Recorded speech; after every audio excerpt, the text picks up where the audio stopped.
Thank you, Andrea, and good morning. My name is Mary Lou Pauly, and I'm the current mayor of the city of Issaquah. I want to thank you all for letting me join you today and deliver the State of the City address. At the start of each year, our city pauses to reflect on what we accomplished last year, and we take a look forward to what we are hoping to accomplish this year. In the past, mayors have typically presented this address at the City Council meeting, but I want to try something new. So thank you, Issaquah High students, who are joining me here today for this annual update. To set the stage for this year's address, let's take a walk back into the 1990s and talk about the Issaquah of 20 years ago. The Issaquah High Class of 1998 recently celebrated their 20-year reunion at Lake Sammamish State Park.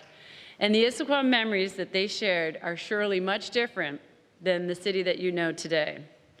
Issaquah's new retail core was just under construction, adding the Commons shopping area and Target on the south side of I-90 and Pickering Place and Costco on the north side, on properties that were either formerly vacant land or the old Skyport.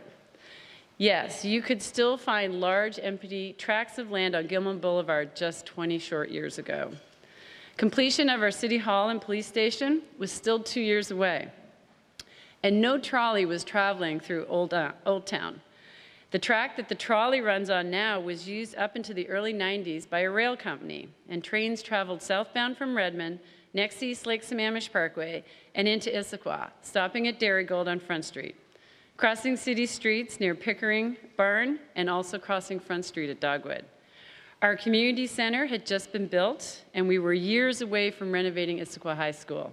The students from 1998 were still attending school at the Issaquah High building from 1962. Home construction began in Issaquah's first urban village, the Issaquah Highlands, but stores, restaurants, and the hospital were still years away. And plans were soon underway for the second village called Tallis. At that time, Issaquah was facing a tremendous amount of change, and in 2003 was named the fastest growing city in Washington state.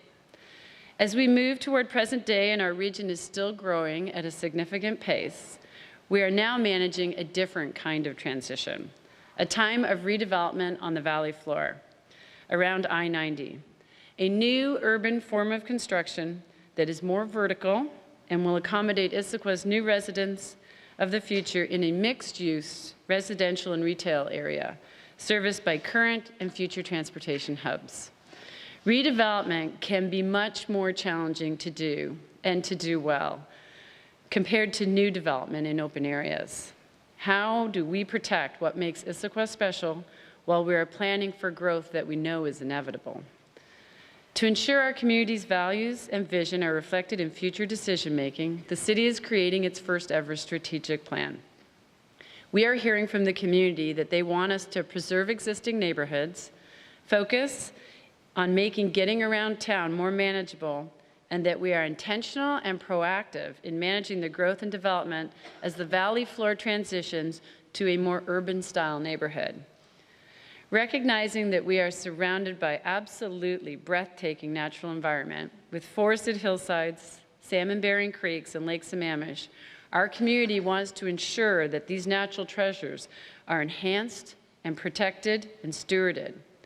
We are also charged with making sure that we can take care of the lands and the amenities that the city currently manages, and to make sure our city is a place where residents and businesses thrive.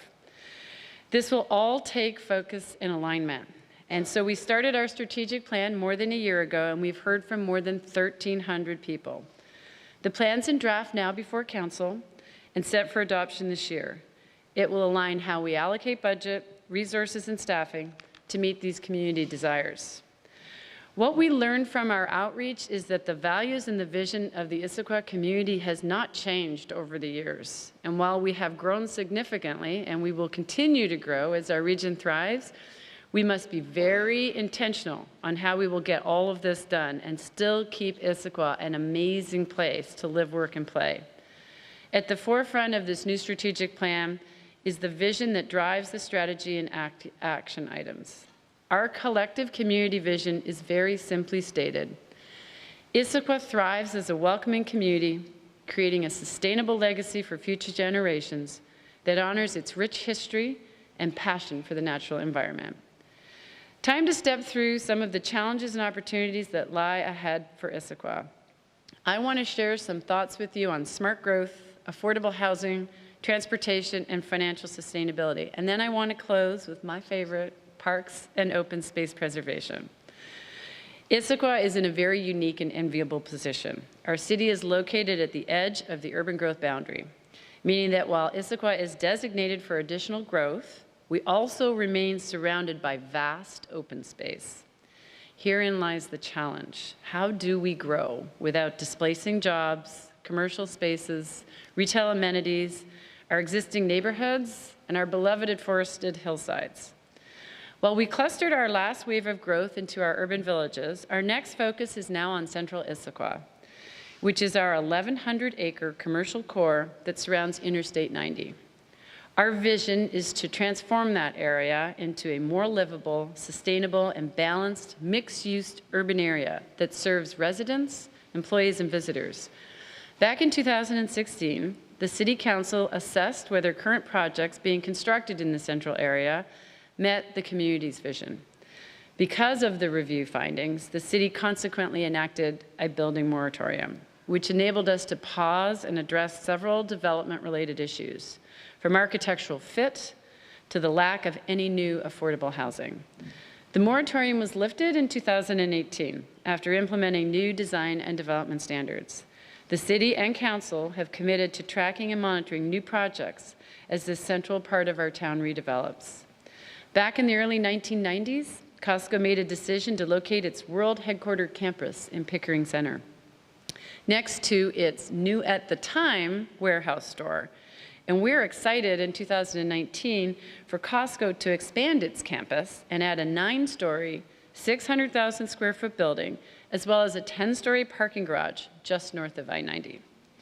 And farther west, construction will wrap up in 2019 on 2 residential projects along Newport Way Northwest.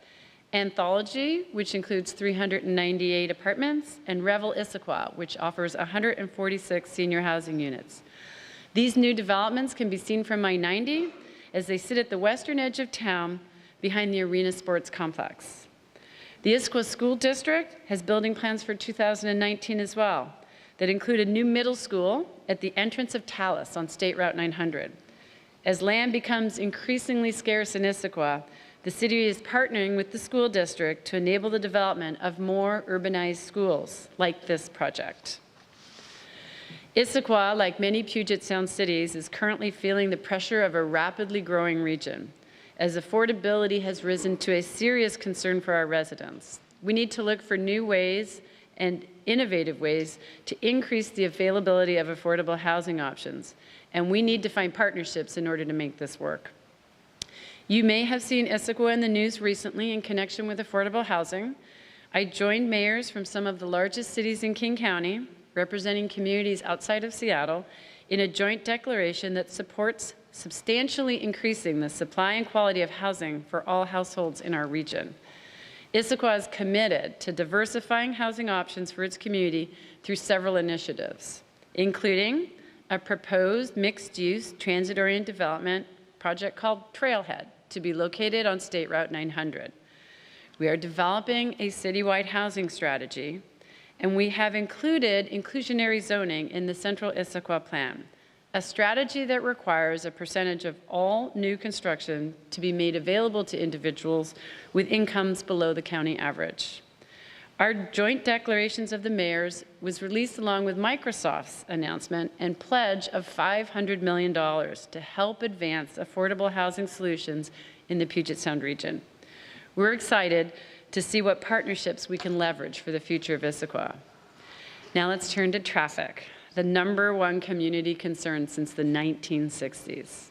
Issaquah is forming its first Transportation Advisory Board, and they held their inaugural meeting last night. This group includes a dedicated youth position, which is held by fellow Issaquah High student Kobe Sundra. This group will work on several transportation issues, including developing a mobility master plan that will serve as a framework for setting our future priorities. Just last week, I cut the ribbon on the largest capital project in Issaquah's history, It is going to help improve our northern road network.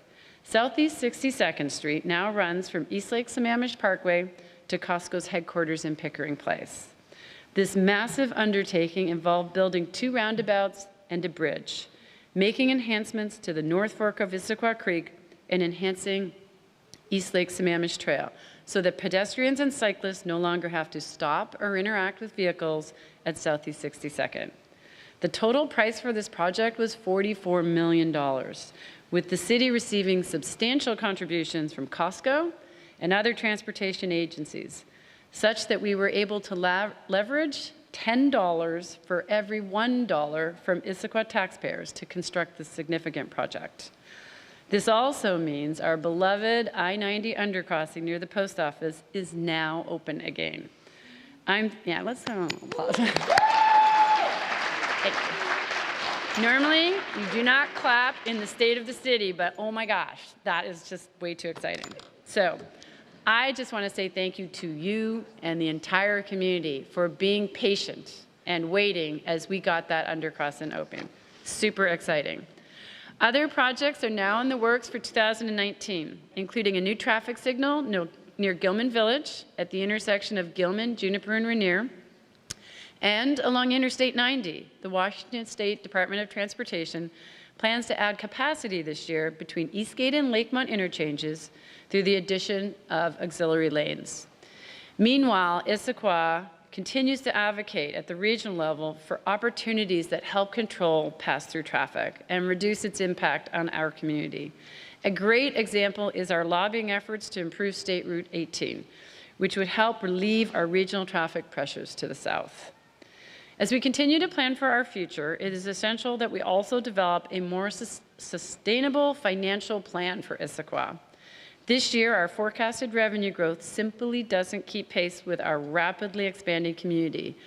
This population growth only increases the demand on our services. Quite simply, it's unsustainable. We must find creative ways moving forward to bridge this gap, and this challenge is a top priority for me in the coming year. We also need to develop a long-range plan for how to fund our capital projects, including several to address our transportation needs. Most of these projects, however, are big-ticket items with hefty price tags that are holding us back on proceeding with some very impactful and important projects. Our latest project at Southeast 62nd Street took long-term planning and creative funding to execute. Moving forward, Issaquah must be bold and visionary on how we fund capital projects that will enhance our quality of life and economic vitality well into the future. Focusing now on parks.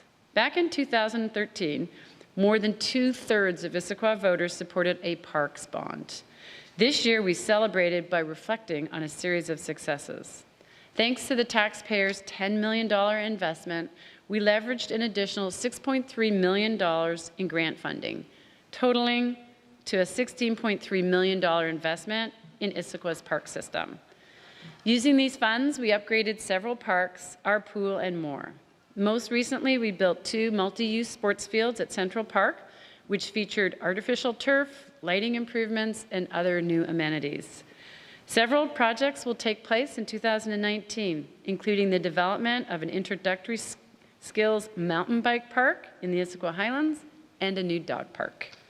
We also announced some exciting news last year. Following a long-standing history of successful regional partnerships and open space acquisitions in Issaquah, the City Council approved a plan to preserve 46 acres on Cougar Mountain. Commonly called Bergsma, the land is located on the northeast corner of Cougar Mountain between Newport Way Northwest and Tallis. It had been proposed for residential development, most recently as a 57-home subdivision. This significant privately owned space property abuts the Cougar Mountain Regional Wildland Park, and its conversion to public ownership means trail enhancement and outdoor recreation opportunities for our neighborhoods and outdoor enthusiasts. The city's planned acquisition of Bergsma property, in partnership with King County Parks and the Trust for Public Land, will serve as a gateway to Cougar Mountain from Issaquah's valley floor. The land connects to a green necklace of other city parks, trails, and open spaces the master planned community of Taos, and a major transit center serviced by Trailhead Direct, King County's Transit to Trails program. I'm thrilled by this once-in-a-lifetime opportunity to preserve more open space in town. I want to extend my appreciation to the citizen advocacy groups, our partner agencies, and of course, our City Council for this brave and bold decision. We have an exciting and challenging year ahead. With the help of our dedicated City Council, staff, and community, I'm confident we'll make great strides in strategically building a bright future. Meanwhile, I hope that 20 years from now, as you return to Issaquah for your own reunions, the aspects of Issaquah you remember and love are still preserved, while you also find vast opportunities to come home and build a life here. I'm so grateful to be here today. What better place to share our vision for the future than with the next generation? Thank you very much.